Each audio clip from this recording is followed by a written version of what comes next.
नमस्कार।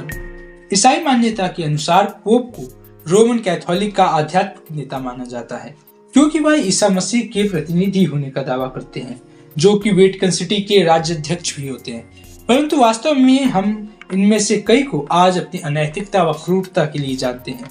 उदाहरण के लिए सेर्गियस थर्ड, जिन्हें मुख्यतः the slave of every vice अर्थात हर बुराई के गुलाम के रूप में जाना जाता है, क्योंकि उन्होंने पोप का यह पद अपने पूर्व अधिकारी की हत्या करके प्राप्त किया था। और न केवल ये, बल्कि उन्होंने अपनी आयु से 30 वर्ष छोटी वेश्या मारोजिया से भी शारीरिक संबंध बनाया, जिससे उन्हें एक पुत्र प्राप्त हुआ, जो आगे चलकर रोमन कैथोलिक का अगला पोप बना। इसी प्रकार से जॉन 12 को चर्च के इतिहासकारों के द्वारा सबसे नीच व घृणित व्यक्ति के रूप में वर्णित किया गया है, क्योंकि उन्होंने अपनी 2 बहनों के साथ बहुत ही घृणित कार्य किया। उनकी जीवन लीला मात्र 27 वर्ष की आयु में समाप्त हो गई, जब एक अन्य व्यक्ति ने इन्हें अपनी पत्नी के साथ अपने ही शयन कक्ष में नग्न अवस्था में पाया। तब उन्होंने इनकी हथौड़ा मारकर हत्या कर दी।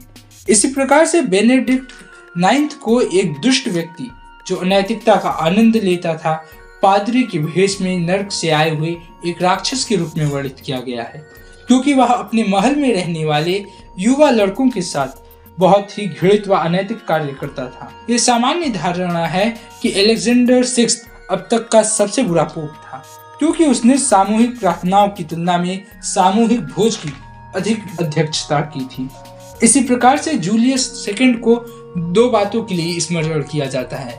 पहला, सिस्टीन चैपल की छत को पेंट करने के लिए माइकल एंजेलो को नियुक्त करना, और दूसरा, रोम के पुरुष वेश्याओं से सिफिलिस का रोग प्राप्त करने वाला पहला पोप बनना। इसी कारण से सन 1508 के गुड फ्राइडे के दिन वह ईसाइयों को अपना पैर चूमने की अनुमति नहीं दे सके थे, क्योंकि उस समय उनका पांव सिफिलिस के घावों से पूरी तरह से ढका हुआ था। अतएव आप ये कल्पना कर सकते हैं कि जब आध्यात्मिक नेता के पद पर आसीन पोप का ही आचार विचार इतना दूषित है, तो फिर रोमन कैथोलिक चर्चों में अक्षम्य अपराधों के एक लंबे इतिहास का होना कोई आश्चर्य का विषय नहीं है। ईसाइयत के नाम पर कैथोलिक पादरियों के द्वारा गैर ईसाई जनसंख्या को नरसंहार को स्वीकृति दी गई। लाखों की संख्या में महिलाओं के साथ दुष्कर्म किया गया, जिनमें अधिकतम समय नन भी सहायता करती थी। शायद यही कारण है कि बीते दशकों में वेटिकन सिटी आज विश्व भर में ईसाई पादरियों व ननों के द्वारा किए गए इतिहास में अत्याचार व दुर्व्यवहार के लिए क्षमा याचना कर रही है। हालांकि उनकी इस सूची में भारतीय हिंदुओं का कोई नाम नहीं है, जो उनके पीड़ितों में से एक है। तो ये प्रश्न उठता है कि वेटिकन की ये क्षमा याचना वास्तव में एक पछतावा है या फिर एक और छलावा। वेटिकन सिटी उन राष्ट्रों से आज क्षमा याचना कर रही है जिन्हें वह पूरी तरीके से परिवर्तित कर चुके हैं, जो चाहकर भी आज अपनी सभ्यता को पुनर्प्राप्त नहीं कर सकते, क्योंकि उन्हें उनकी ही संस्कृति से इतना अधिक विमुख कर दिया गया है। क्षमा याचना का ये प्रदर्शन आज केवल इसलिए है क्योंकि इंटरनेट के इस युग में उनके द्वारा किए गए इतिहास की क्रूरतम से क्रूरतम अपराध भी छुप नहीं सकता। 20 नवंबर सन 2001 को वेटिकन के लैपटॉप से पोप जॉन पॉल II ने औपनिवेशिक काल में कैथोलिक मिशनरियों के व्यवहार के लिए चीन से क्षमा याचना करते हुए अपना पहला ईमेल भेजा।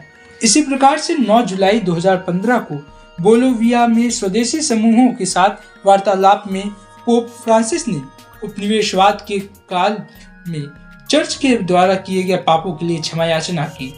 अक्टूबर 2021 में मैक्सिको के राष्ट्रपति एंड्रेस मैनुअल ने स्पेन नरेश फिलिप 6 और पोप फ्रांसिस को एक पत्र लिखा, जिसमें उन्होंने उनसे 500 वर्ष पूर्व उस क्षेत्र की विजय के दौरान स्वदेशी लोगों के नरसंहार के लिए क्षमा याचना मांगने का आग्रह किया। इसके पश्चात ही 28 सितंबर 2021 को स्पेन से मैक्सिको की स्वतंत्रता पर 200वीं वर्षगांठ के अवसर पर प्रकाशित पत्र में पोप ने लैटिन अमेरिकी देशों में कैथोलिक चर्च के द्वारा किए गए अपराधों के लिए क्षमा मांगी। कई वर्षों के श्रम साध्य शोध के पश्चात सन 2015 में कनाडा के ट्रूथ एंड रिकंसिलिएशन कमीशन ने ये स्थापित कर दिया, कैथोलिक चर्च निश्चित रूप से हजारों स्वदेशी बच्चों की मृत्यु का उत्तरदायी था, जिसके पश्चात इसी के आधार पर सन 2021 में प्रधानमंत्री जस्टिन ट्रूडो ने पोप से कनाडा आकर सामूहिक हत्याओं में चर्च की सक्रिय भागीदारी के लिए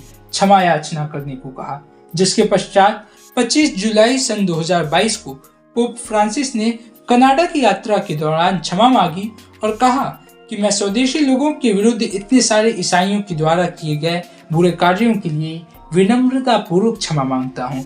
यहाँ दर्दनाक यादों से जुड़ी इस जगह से मैं वह शुरू करना चाहूंगा जिसे मैं तीर्थ यात्रा मानता हूँ, एक पश्चाताप की तीर्थ यात्रा। इसके विपरीत भारत के किसी भी प्रधानमंत्री ने आज तक चर्च से क्षमा याचना की मांग नहीं की है, परंतु इसका ये अर्थ नहीं कि इस विषय में इस क्षेत्र में कभी कोई प्रयास ही नहीं किया गया।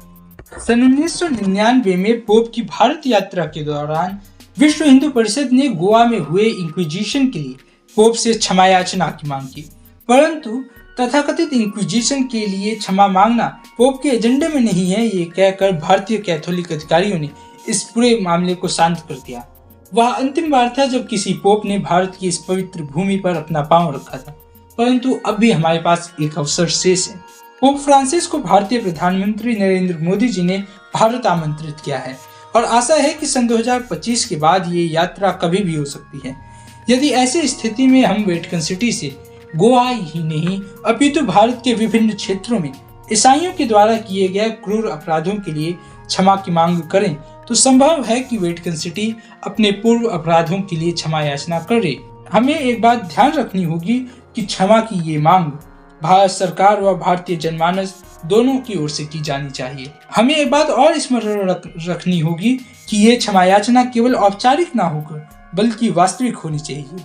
अर्थात ये कि औपचारिक क्षमा याचना के साथ साथ कुछ महत्वपूर्ण निर्णय भी लिया जाना चाहिए, जैसे गोवा के सप्तकोटेश्वर शिव मंदिर के पुनर्निर्माण के लिए उस मूल भूमि को रिक्त करना जिसका विध्वंस करके आज वहां जेसुइट फ्रांसिस जेवियर का बेसिलिका खड़ा कर दिया गया है, अपने संप्रदाय के प्रचार के नाम पर अंधविश्वास को बढ़ावा न देना इत्यादि। यदि वेटिकन सिटी इन शर्तों पर हिंदुओं से क्षमा याचना करती है तो न केवल हिंदू समाज का एक बड़ा वर्ग भारत के यशस्वी प्रधानमंत्री नरेंद्र मोदी जी का आभारी होगा, बल्कि इतिहास भी उन्हें एक अद्वितीय शासक के रूप में सदैव स्मरण रखेगा।